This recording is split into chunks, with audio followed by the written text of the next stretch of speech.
Hey, Shalom Akim. First and foremost, all praise, honor, and glory is due to Yahweh Ba'ashem Yahweh Shah. Double honors to the apostles and elders of Great Millstone. I also want to say Shalom to all you fellow laborers out there that's continually pushing out this gospel in all diligence, truth, faith, and sincerity. So yeah, just pretty much want to go into a quick lesson concerning the judgments of the Heavenly Father Yahweh through His Son Yahweh Shah. Because this is how Yahweh Shah is going to visit the planet Earth by way of judgment, primarily here in America. All right, and another thing to point out is it's Yahweh Shah who's going to bring about these judgments, man. You know, all the judgments that we talk about that come in the form of martial law, the time of Jacob's trouble, the perilous times we about to encounter. Well, guess who has the jurisdiction over that, man? It's Yahweh Shah. All right? When you go into the name Yahweh Shah, the nomen omen there is he who delivers. So if the Lord has the power to deliver, that means he has the power to destroy.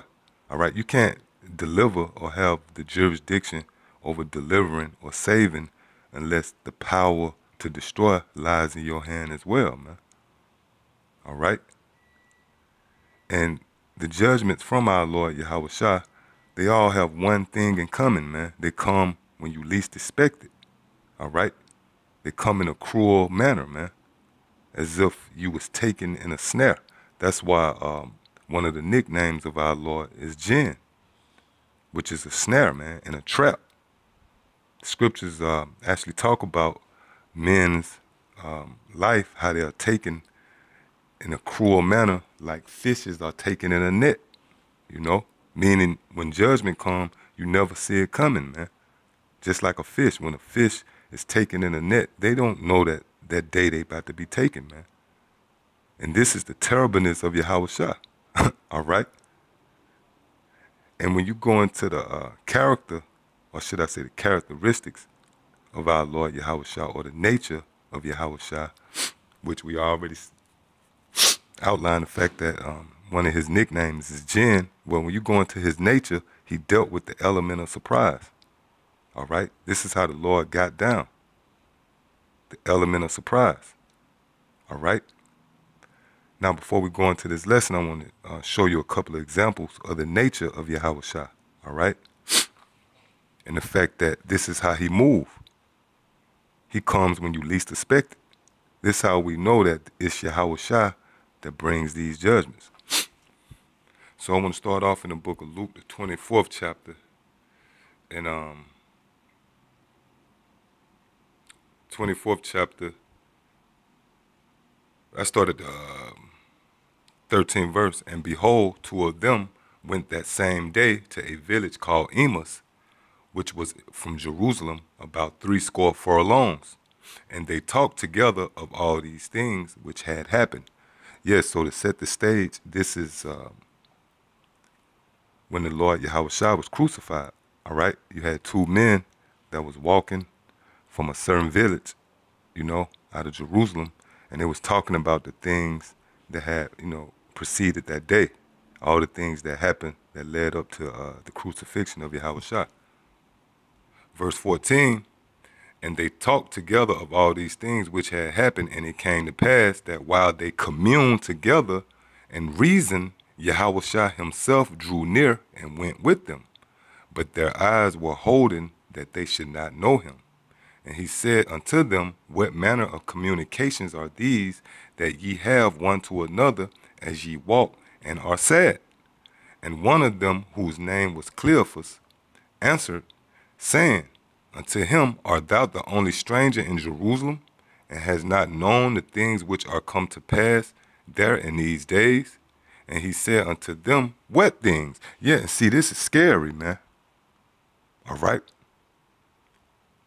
That's the only word that I can come up with, man. This is scary, man.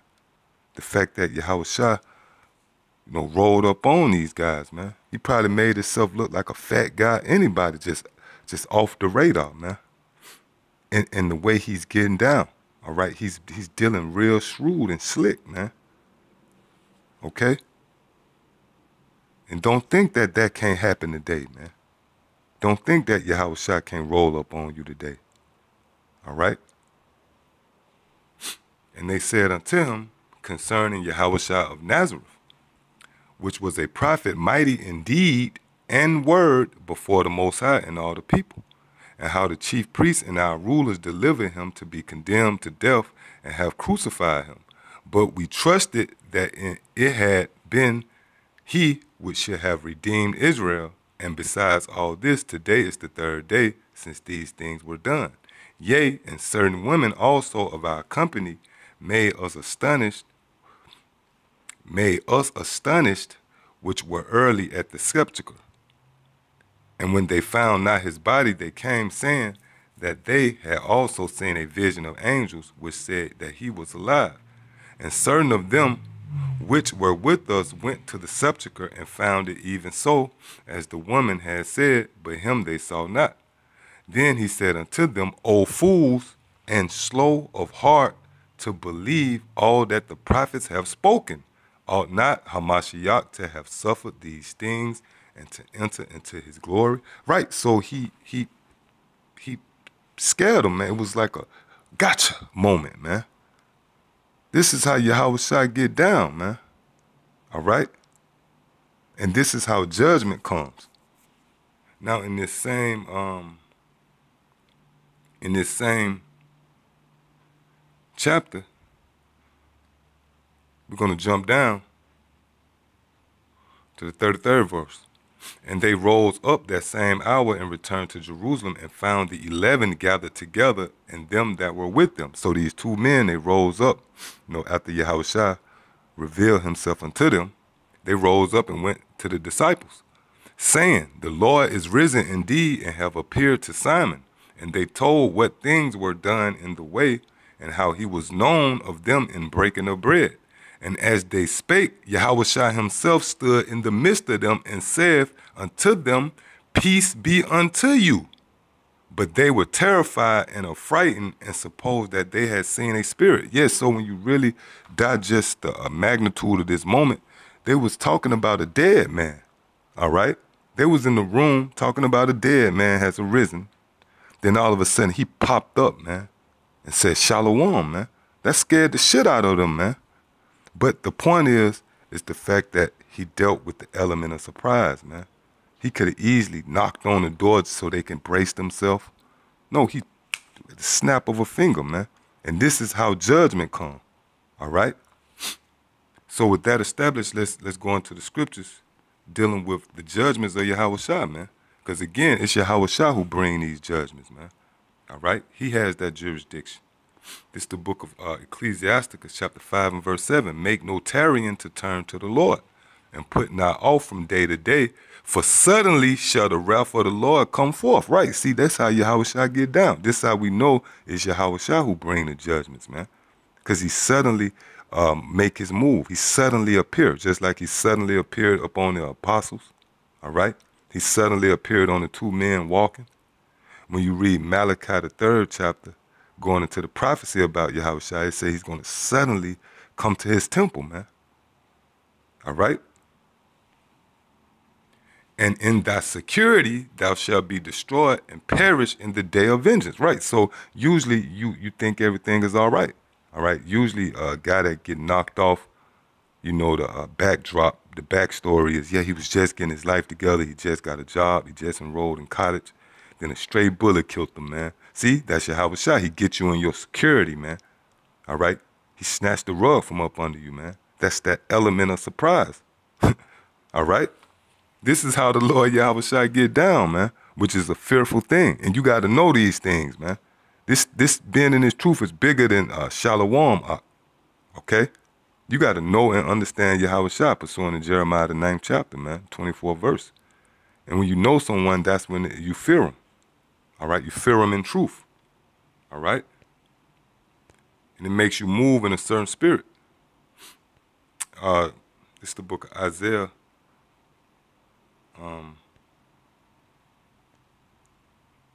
30th chapter. In the 13th verse, therefore this iniquity shall be unto you as a breach ready to fall, swelling out in a high wall, whose breaking coming suddenly at an instant, right? So this is how the judgment of the Lord comes about, man. Suddenly, at an instant, man. You know, and the Lord lures you to sleep. All right, that's why you got a lot of fallouts when they first drop out. You know, they probably be looking over their shoulder. You know, then nothing happens for a year, 2 years. Then all of a sudden they become scoffers. Nothing happened. Then now they comfortable. But believe you me, it's gonna be one day they're gonna be sitting there, man, about to type, and the damn roof gonna collapse in on their head, man. All right? Or just a random nigga gonna ride by and shoot through their window, man. Okay? And hey, it's gonna get, the Lord is gonna really show himself, man. You might hear a damn the growling of a lion in the front room, man. You go to check it out, and lo and behold, look, man, we coming into the times where Yahweh Shah is getting ready to show himself, man. All right, on a higher level. He's already showing himself, but it's almost like you know, if you ever follow like lion or tiger attacks in these different villages, and usually over in India, all right? You know, it'd be a lion on the loose in the village, be on guard, you know, until they capture the lion. But until they capture him, you hear about a killing here or killing there, you know? Well, guess what? The lion is loose, man. All right? And he's gonna visit you guys soon, man. All right? But he's gonna visit you when you least expect it. Because this is the way he deal, man. This is the character and the nature of Yahweh Shah himself. And this is the way he bring about his judgment. All right? From there, I want to go to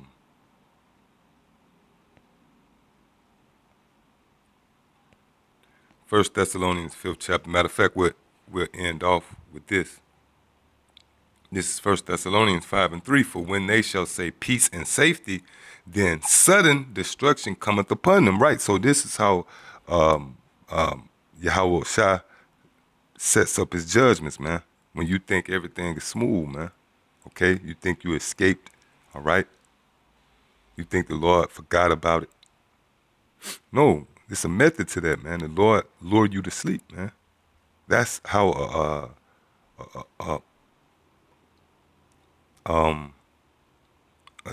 one who set snares operate, man.